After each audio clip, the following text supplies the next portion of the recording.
Bonsoir à tous. On commence ce journal du Mercato au Paris Saint-Germain qui pourrait bien se séparer de Yuri Berchiche. En effet, le joueur basque serait très apprécié du côté de l'Athletic Bilbao qui aurait transmis une offre au club parisien. Chez les Girondins de Bordeaux, les négociations n'avancent pas pour une prolongation de Jules Koundé. Selon nos informations, le jeune défenseur central qui s'est révélé cette saison souhaiterait avoir une proposition à hauteur de son statut. Le joueur reste très attaché à Bordeaux et son premier souhait est de rester au sein de son club formateur. En attendant, son profil suscite l'intérêt de plusieurs écuries européennes, dont notamment le Borussia Dortmund qui se serait déjà positionné. Et du côté de Monaco, le mercato est plus que jamais lancé. Après le départ de Fabinho à Liverpool et celui de Thomas Lemar à l'Atlético Madrid, c'est Djibril Sidibé qui pourrait bientôt suivre ce dernier.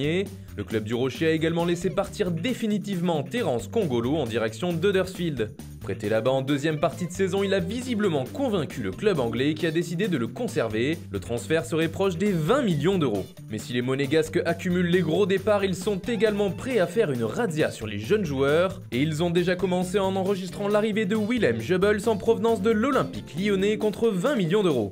Samuel Grandsir a lui quitté Troyes et s'est engagé avec l'ASM pour un contrat de 5 ans. Autre pépite qui arrive en principauté, c'est Elliot Matazo. À tout juste 16 ans, le joueur belge arrive de son club formateur, le RSC Anderlecht. Monaco serait également très intéressé par deux jeunes du Stade Rennais. Il s'agit de Sofiane Diop, 18 ans, et Wilson Isidore, 17 ans.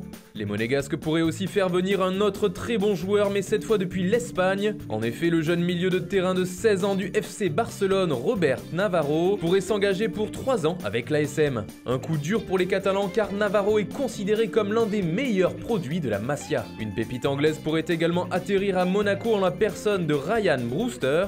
Le jeune attaquant de 18 ans n'a toujours pas prolongé avec le FC Liverpool et intéresse de nombreuses écuries européennes. Et enfin, les Monégasques seraient prêts à dépenser 20 millions d'euros pour Rolando Mandragora, le jeune milieu de terrain de la Juventus qui a réalisé une très bonne saison en prêt du côté de Crotone. En Espagne, le jeune portier de 20 ans du Real Madrid, Lucas Zidane, pourrait bien être prêté, et c'est en France qu'il pourrait rebondir. En contrat avec le club merengue jusqu'en 2021, le fils de Zizou pourrait être poussé vers la sortie par l'arrivée d'Andriy Lounine du Zorya Louhansk, un autre jeune gardien dont le potentiel serait plus prometteur.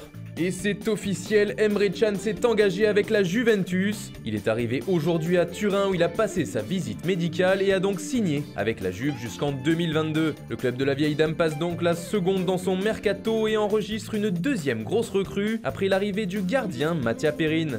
En France, Romain Del Castillo est officiellement un joueur du Stade Rennais. Auteur d'une belle saison avec Nîmes en Ligue 2 où il était prêté par Lyon, il s'engage donc à Rennes pour 4 ans contre un chèque de 2 millions d'euros. Christophe Herrel quitte l'Estac après 2 années et rejoint l'OGC Nice. Il signe un contrat de 4 ans avec les Aiglons. Enfin, Alexandros Katranis quitte l'AS Saint-Etienne. Le défenseur grec des Verts est prêté du côté de l'Excelsior Mouscron en Belgique.